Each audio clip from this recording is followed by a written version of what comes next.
Hello aspirants, this is Purujit Rajan, AIR 4, CAPF 2019 examination. First of all, my heartiest congratulations to all of you who have cleared their 2020 CAPF written examination, and also all the very best for your physical and medical tests. Just get yourself tested for vision parameters as well as color blindness. You can test your color blindness on internet. There is an Ishihara plate test available on the internet. It is free of cost. You can test your color blindness there. Rest of the things are okay. There is no such tough medical examination in CAPF like SSBs, so don't worry about that. So ladies and gentlemen, today's session will be completely based on the last step of this recruitment procedure, that is your personality test. Hindi में साक्षात्कार कहते हैं. तो आज का session हम interview पे रखेंगे. So first of all, let me give you a first-hand experience what will happen on the day of interview at the Dholpur house. So this is my experience. It is advised that you should reach the Dholpur house at least half an hour or 1 hour before the allotted time slot for your interview. You can be there, make some friends, click some pictures in front of the famous mighty wall, the beautiful wall of UPSC. You can click some pictures there. After that, before 10 minutes of the allotted time, the guards will ask you to make a queue. So it is my advice that you should find a place in front of that queue. I will tell you why it is important. Because if you want that your interview should be first in front of the board, then you should be first in the queue, because it is actually based on first come first serve basis. So now you are in the queue. After your frisking, the guards present there will ask for the verification of your e-summon letters assigned by the UPSC, as well as your identification proof which you have mentioned in your DEF. Now remember this, that if you have mentioned driving license in your DEF as your identity proof, then you should not bring up the Aadhaar card. What you have mentioned in your DEF, it should be there. So after this verification of documents, you will be asked to go to the building. Now you will put your belongings outside the building, and you will get a token against your belongings, so your belongings are safe. No need to panic. Take your mobile phone along with you, because it will be safe outside. The CISF security is there, so no need to worry about that. After that, take your documents, that is your e-summon letter, your identification proof, your 10th mark sheet, 12th mark sheet, your graduation degree, post-graduation degree if you are having any, your NCC certificates. Take all these documents with yourself. Also carry 2 photocopies of all these documents which I have said, as well as your passport size photo. Also, you should be having the 5 attestation forms which you have got from the email. Those who don't know about these attestation forms, you can search it on the internet what these are. You have to fill it by yourself at home. So do bring these attestation forms, they are very important. If you are not having these documents, then I'm afraid that you will not be allowed to give the interview. So when you enter the building, let me narrate the procedure that will be followed there. As you enter the building, first of all, they will again ask for your e-summon letter as well as your identification proof. After that, you will be allotted a sequence number. It may be E1, B2, A4. So these A, B, C, D, actually it indicates the board you will be giving interview in. So, and the number after that particular letter, it denotes the order in which you will be appearing in front of the board. So it means that if you are having sequence, say E4, that is you are going to appear in front of E board. It may be chaired by any person, or it may be chaired by the chairperson of the UPSC itself. And E4 means that in front of board E, you will be fourth in order. So before you, three other candidates will go in front of the board. After that, your turn comes. So you can definitely make up your mind according to that. After this, you will be taken for a photograph and digital signature. After that, a person will escort you to your position accordingly, as you have been given a sequence. Now, uh, you will be happy to know that you are already being treated as an officer. You don't need to go here and there. The person will come to your place. He will ask for your documents. Give him your documents. He will testify them and then return the same to you. So you need not to go here and there for document verification. After all of this boring stuff is completed, you can enjoy tea and coffee in the premises. They are available there. And it is my personal advice that do not feel shy in having tea or coffee, because those are actually helpful. They help in maintaining your blood pressure, which is obviously going low because of the anxiety. So have tea, have coffee, enjoy that, enjoy your time there. No need to be nervous. And you will be informed beforehand, a few minutes before, that now it is your turn, so you can prepare yourself. Just go to the washroom, take a piss, wash your face, fix your tie and tidy yourself, make yourself prepared for the interview, because now is the moment for you to shine. After that, the person will escort you to another floor where your interview is going to happen. He will make you sit outside the door, and there is a red light glowing there, just like outside the operation room in the hospital. So I found that very depressing, and it is very important to control your heartbeats at that time, because let me give you a scientific fact. Most of the people, they are worried that they may fumble in their interview. So this fumbling, it is actually related to your heartbeat. If your heartbeat is maintained, it is stable, then your thought flow process will be very smooth, and you will be able to narrate your thoughts very clearly without any fumble. So this is my personal advice, that you try to maintain and stabilize your heartbeats. I personally did Kapal Bhati out of that interview room. When I was sitting out there, I was doing Kapal Bhati, and I decided not to look at that red light, because it is literally very annoying, irritating, and frustrating. So no need to look at that red light. After some time, the bell will ring, the person will come, he will open the door for you. So you need not to open it by yourself. Just go in front of the door, ask politely, please sir, may I come in? If there is madam, who is the chairperson, you should address that, please ma'am, may I come in?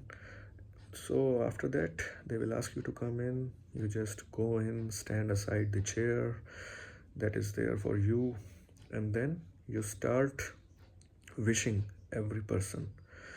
Always wish the panelists separately. No need to do good morning sirs and ma'ams. No need to do this. First of all, uh, address the chairperson, and after that, if there is any female panelist there, after that you should address her, and then the rest of the panelists. So the order is chairperson, the female panelist, and finally the other members.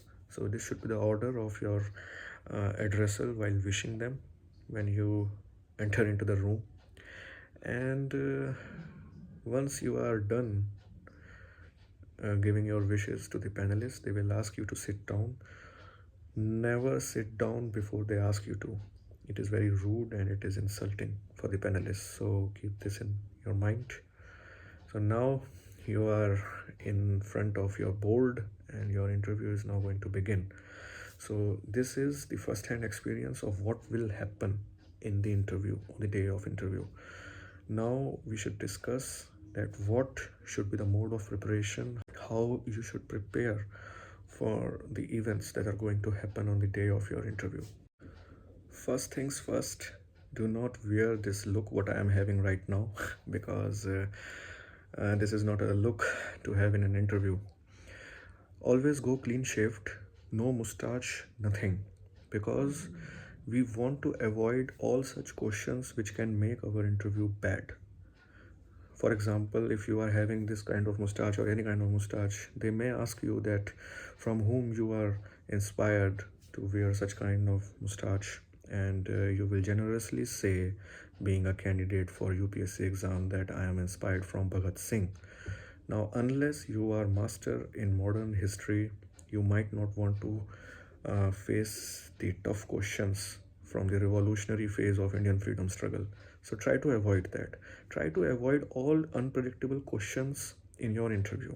See, your interview is actually made up of two parts. One is predictable and second is unpredictable. You cannot do anything for the unpredictable part, but you can definitely reduce the rubbish questions which can come up uh, because of your false attire or your misbehaving in the room. So don't try to do that. No need to take risks at the day of interview, so go clean shaved. For girls it is very simple. Now, coming to the dress code, yes, it is advised to wear a three-piece formal suit. That is a blazer, a shirt, a pant, tie, formal shoes. You may wear ambassador shoes, but it will be better if you wear formal shoes, which are normal. No need of ambassador shoes because they don't look so good. For playing safe, it is advised to wear black blazer, light blue shirt, black pant, and formal pattern tie. Don't wear plain ties because these are mostly party wears. Formal ties are formal ties are always having some formal pattern, so always wear a tie with some pattern. Avoid wearing white blazer because definitely you don't want to look odd one out, and it is more safe to wear black or dark blue blazers. So it is my advice that you should not wear white blazer. So here are some documents what I want to show you. First of all, this is the document which you will get after you clear your physical and medical test. So this is the document. Here it says that CISF unit SSD Noida, where my physical was done. So qualified in PET, yes. Not qualified in medical test, NA. Qualified in medical test, yes. Signature of PO with stamp. This is the senior commandant of CISF. He has signed here, and this is his stamp. So this is a very proud moment for everyone, especially for those who have not made it to the SSBs of armed forces. So after this, you will be qualified for the interview process. You have already filled your def. So at the time of your interview, you will get a e-summon letter like this. This is your e-summon letter, what you will get. And when you reach at the building of UPSC, they will mark this. For example, E12. That was the sequence which I got. So I was 12th in the E board. 7 candidates had already gone in the first slot, and my turn was 5th in the second slot. So this is how it happens in the UPSC building. Then this is the 5-page attestation form. It is a very lengthy form. You will have to fill it all the way through, and there are 5 such copies, so you have to fill it 5 times the same information. So this is your attestation form. You will get it on your email by the UPSC. You will have to download it. So these are the documents which you will get. You will have to fill in for your interview. Now coming to preparations, first things first, never try to fake yourself. Always be yourself. If you have put fake information in your def, then God help you, because they really appreciate a boring but honest man over any interesting but liar. So no need to put anything fake in your def. Always Be honest about what you are. If you are not having an NCC certificate, no problem. I didn't have any NCC certificate. No extracurriculars, no problem. If you are not having any hobbies, then it might be a problem, because then you are a very boring person. Even they may think that you are not even a human being. You are just a machine. So you must be having some hobbies, and if you are not having any hobbies, or you are not able to enlist them, then I can give you something which everyone can say. There is no problem in saying all these. For example, traveling, jogging, doing exercise, going to the gym. So all these things, listening to the music, these can be hobbies you can put in, but never put sports, what you don't really play, or playing some music instrument. All of these things, do not bluff about these things, because they are specialists. They can definitely spiral you down in the questions they ask you. So don't play the bluff game in front of them. These specializations, for example, sports, the music instruments, all of these things, and especially reading books. Even if you are reading books and it is your hobby, then also you should not mention in front of the board. That is my personal advice to you, because this is the most dangerous hobby to put in. So many questions can arise from them, and we want our interview to be less complicated, as less complicated as it can be. So never put reading book as your hobby there. Never lie, never try to be someone else. Always be yourself. And for the interview, you just need to polish your knowledge and your interpersonal skills. That's it. the there is one quality that every candidate has, and it is the knowledge. Because of this, you are here in front of the interview board and others are not. You have qualified the written examination. That means you have the knowledge. So this can be the quality in every candidate, and you should hone this quality. So don't be embarrassed if your deaf doesn't look fat. There are no extracurriculars, no problem. No sports, no problem. No medals, nothing. Okay. Hobbies, I have told you already. So there is no need to be shy that your deaf is not looking so much filled in and it is looking empty. Okay. This is you. This is the real you, and you should not try to fake it. So first of all, we should discuss about the DAF that you have already filled. Actually, each and every entry in your DAF poses a potential question for you. That means the meaning of your name, the meaning of your father's name, your mother's name, the place you were born, the place you are right now living. So you should be knowing everything about the geography, history of those places. For example, they asked me, I belong to Ghaziabad, so they asked me whether there was any Harappa site nearby Ghaziabad. So I was prepared to say that Alamgirpur was there, because I prepared it. Such questions can come. The questions will be there from your graduation subject, so you should prepare your graduation properly. At least prepare 10 topics from your graduation, because what happens that they start asking you questions regarding your graduation, and it might be possible that you are not able to answer them, because definitely it may be past several years after your graduation. So we are human, we cannot recall everything we have learned back in we had learned 2 3 years back. So once they are done asking, and you are saying that sorry sir, I am unable to recall, sorry sir, I am unable to recall, so then they will ask you what you remember. So now is the chance to put up your case. Whatever you have learned about your subject, you should discuss it with them, and this will definitely satisfy them. So no need to be shy in saying sorry sir, I cannot recall, or saying sorry sir, I have not read about this concept, because they want an honest man. They want a man who can accept that he does not know about anything, and he is eager to know about new concepts and new things. So always be honest and never feel shy in saying sorry, because I feel that this is the Brahmastra in our hands to say sorry, because it can help us in dealing with any contingencies in the interview. So this is how it can go. If you have heard about the topic and you are not able to answer it, simply take 2 3 seconds and then say that sorry sir, I am unable to recall. And if you haven't heard about the topic at all, then no need to bluff. Simply say sorry sir, I am not aware about this concept, but I will definitely read about it. So this is the safest exit you can have in your interview. No need to bluff because there will be cross questions which you will not be able to answer.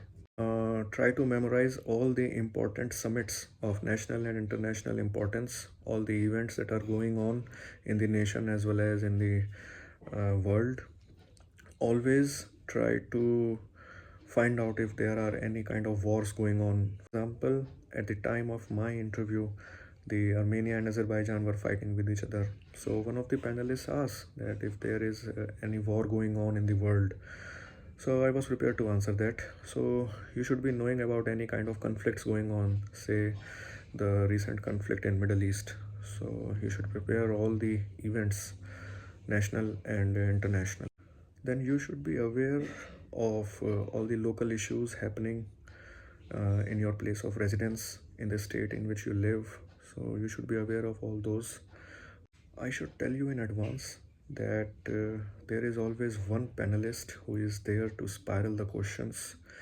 He is the one who is going to ask you difficult questions and he will try to bring down your ethical standards, but it is your duty to maintain them. In my interview, there was this panelist. He was inclined to make me say that the police action in the case of Vikas Dubey was justifiable and it was okay that he was killed in an encounter. He was again and again encouraging me to say that encounters are a better remedy to control the growing crime rate in UP.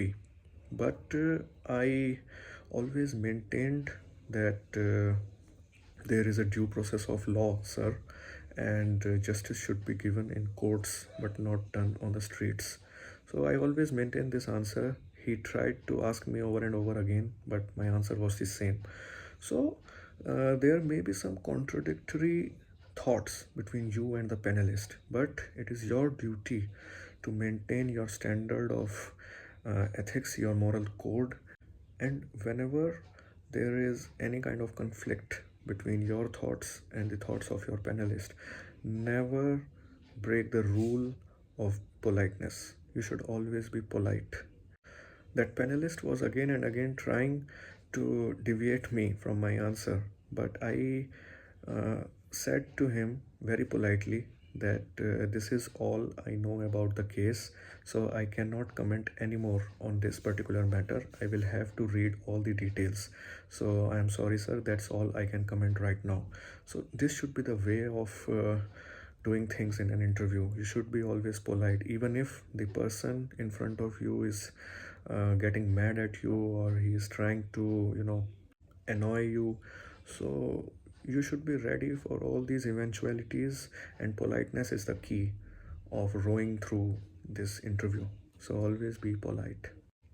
There are always contradictory thoughts, but you should be sensitive enough to realize that now this conversation is going very hot, and this is the time when you should stop and satisfy his ego and say simply that, sorry, sir, I do not have much information about this topic. I need to study more. So that is all I can comment right now, and just escape from that heated discussion instead of going deep into that discussion, and it may somehow lead to the insult of any of the panelists. It does not look good. So you should be sensitive enough to realize when to escape from the question. Look, here is the thing.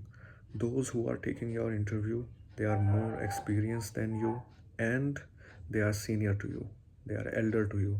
So at some point, it is very much obvious that you will have to satisfy their ego. So whenever it comes to the ego war, you should definitely surrender in front of them after some time. Always uphold their ego and try to escape from that question by saying, sorry sir, my knowledge regarding this subject is limited. this should be the case in your interview. So interview is all about how good you can maneuver things, how good you can manipulate the interview according to yourself but not according to the board. So this should be the quality you must be having while going into the interview. Always keep your answers short but informative. Do not go on mumbling things because this mumbling will definitely lead to fumbling. So you should avoid such things in your interview. Try to answer in uh, limited words and small statements. That's it. Many people have a habit to shake their thighs when they are nervous, and it definitely doesn't look good. So always try to keep yourself stable. If you are having a mirror at your home, then you should place a chair in front of that mirror and start mirror practicing at your home itself. No need to go for mock interviews. I never gave one. So the mirror practice is the only thing that is going to help you, and it helps a lot really. Think about all the questions that are going to come up, all those predictable ones, the ones from your DEF, from your force preference. Think about all these questions, frame answers, take your time, frame properly, and then start mirror practicing your answers. Even if you want and if it is necessary, then mug them up, ratta maar lo un questions ka, because you do not want to deviate from your framed answers in the interview, because then you will be uh, because then you will find it very difficult to answer the cross questions if you have deviated from your framed answers what you have practiced at home. So mirror practicing is very much necessary for you. Current affair questions are mostly asked in the form of rapid fire, so you should be ready to answer them. These are mostly one-liners, and if you are not able to answer them, please don't feel shy in saying that, sorry sir, I am unable to recall, or sorry sir, I have not read about this concept. Never feel shy in saying these things, never. First of all, you should be clear in your own mind why you have chosen this force preference. If you have chosen CISF, if you have chosen BSF, no need to worry at all. I have prepared some lines which you can use while explaining the force preference you have given. So I have prepared these lines force wise. So CISF, sir, CISF is doing a great job in protecting nations, critical installations, and also providing VIP security. In this force, I will be able to learn a lot about new technologies. I can also have a work-life balance here, which will help me work more efficiently. So this is for CISF. Now BSF, what I gave in my interview, because BSF my first preference. Sir, I have always aspired to join Indian Army but could never make it in SSBs. BSF is the only force in CAPFs that shares job profile of Indian Army. It has got its own air wing, marine wing, artillery wing and commando unit. There will be a lot to learn here. So this is for BSF. For CRPF, I have also framed an answer. Sir, CRPF is the largest among all CAPFs. Their role is vital in ensuring internal security of India. I want to be a part of this organization because the sense of responsibility that is bestowed upon this force is a motivating factor for me. So this one is for CRPF. For SSB, sir, as Nepal-Bhutan borders are going more active, there will be a lot to contribute in these newly gone hot frontiers. Also, SSB plays a big role in intelligence gathering, and I would like to be a part of it. And promotions are also good in this force, so this is also a motivating factor for me. So this is for SSB. For ITBP, sir, I love mountains. I want to climb every mountain top. Here I can live my dream. And China being the most challenging adversary to us, it will be a thrill to serve against the big dragon. So this is for ITBP. These are some lines that I have made.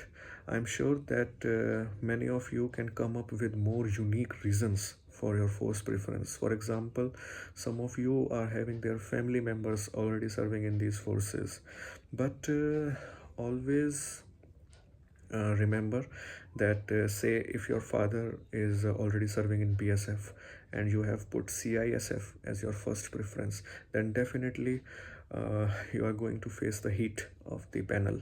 You should be prepared to answer why not BSF and CISF.